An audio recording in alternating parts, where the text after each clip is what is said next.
L'ONU en action, un programme de la télévision des Nations Unies.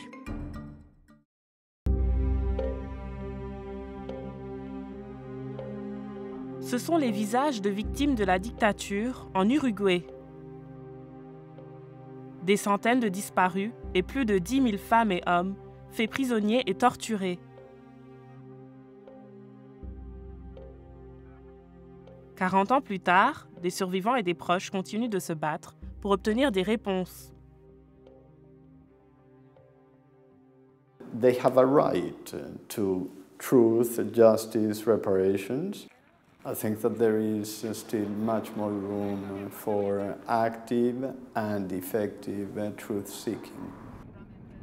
Dr Pablo de Grief, spécialiste colombien des droits de l'homme, a été nommé par le Conseil des droits de l'homme rapporteur spécial sur la promotion de la vérité, de la justice, de la réparation et des garanties de non-répétition pour les victimes de violations des droits de l'homme commises dans le passé de par le monde. Dans le cadre de ces travaux, le gouvernement uruguayen l'a invité à venir évaluer les progrès faits dans la recherche de la vérité sur les atrocités commises dans les années 70 et au début des années 80, et à s'assurer que les survivants obtiennent justice et réparation. Des survivants comme Sheila Fontoura, qui a été arrêtée mais a survécu pour raconter son histoire. Ahí estoy en la cárcel de Cabildo, estoy un año, me escapo junto a otras tantas compañeras, éramos 38, y al poco tiempo me detienen. Me presentaban en todos lados como la mujer peligrosa. À 67 ans, elle est placée en détention en raison de ses activités syndicales. De noche, por ejemplo, no te dejaban dormir. Empezaban a golpear en la reja, ¿no? Sheila a fini par être libérée en 1985. Elle a rencontré Pablo pour lui faire part de son expérience.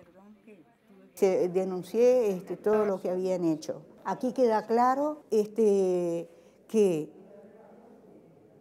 todo lo que pasó en este país que quieren ocultar. Dans la capitale uruguayenne, Montevideo, Pablo a rencontré plusieurs hauts responsables, y compris le président. Il s'est également entretenu avec le ministre de la Défense et le terriot Huidobro. Lui-même ancien détenu, Huidobro dit s'employer à trouver des solutions. Toda la que ellos necesiten.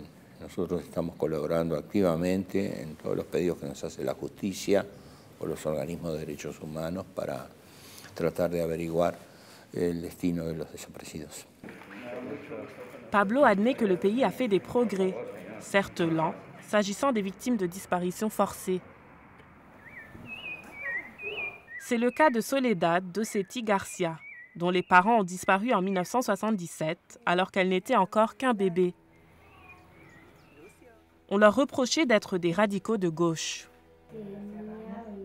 Y bueno, hay algunas referencias, algunos testimonios que hablan sobre los llamados vuelos que transportaban a las personas, los prisioneros en aviones y los dejaban caer en el río de la Plata, digamos. Même si elle n'a pas encore de réponse sur le sort qui leur a été réservé, Soledad a obtenu réparation pour la perte de ses parents. Le rapporteur spécial estime que si la volonté politique est bien là et que des personnes déterminées comme Soledad et Sheila veillent à ce que ces pénibles années ne tombent pas aux oubliettes, alors la justice fera partie intégrante de l'avenir de l'Uruguay.